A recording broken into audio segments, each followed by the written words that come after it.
সম্মাননা দিয়েছেন এবং ক্রীড়া ভাতার ক্ষেত্রে যে সকল প্লেয়ারদেরকে আওতাভুক্ত করেছেন তাদেরকে মোটিভেশন কিছু কথা বলেছেন এবং 129 জনের সাথে আরও উনি বলেছেন যে আরও সম্ভবত টোটাল 500 প্লেয়ারকে ওনারা এটার আওতায় আনতে চান এবং দেশের সাফল্য যেন আরও বয়ে আনতে পারে খেলোয়াড়রা, সেগুলো নিয়ে কথা বলছেন। এর জন্য বাংলাদেশের প্রেক্ষাপটে যদি অনেস্টলি দেখেন যে সব প্লেয়াররা নিম্নবিত্ত মধ্যবিত্ত ফ্যামিলি থেকে আসে, সব মোস্টলি নিম্নবিত্ত ফ্যামিলি থেকে।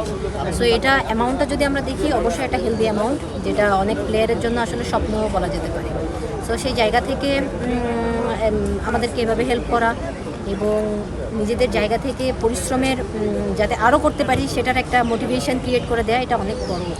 অবশ্যই কথা তো উনি এটা হওয়া উচিত, কথা কম বলে নিজের জায়গায় নিজের কাজেই বেশি ফোকাস থাকে। যার সাথে দেখা হয়েছিল উনি সামনে বসেছিলেন, ও কোনো কথা বলার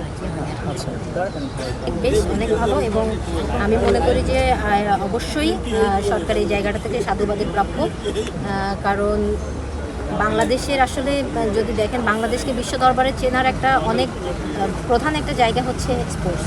তো সেই জায়গা থেকে সরকার এরকম উদ্যোগ নিয়েছে, মানে এটা আমাদের জন্য অনেক বড় কথা।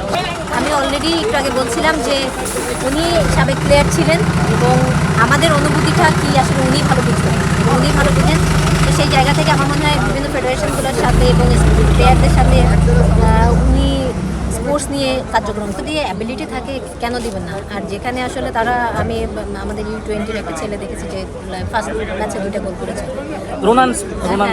সো এটা তো অবশ্যই, কারণ তারাও আসলে তাদের অনেক কিছু স্যাক্রিফাইস করে আসছে দেশের সম্মানার্থে, দেন কেন নয়। দেখতে চান কিনা মাঠে?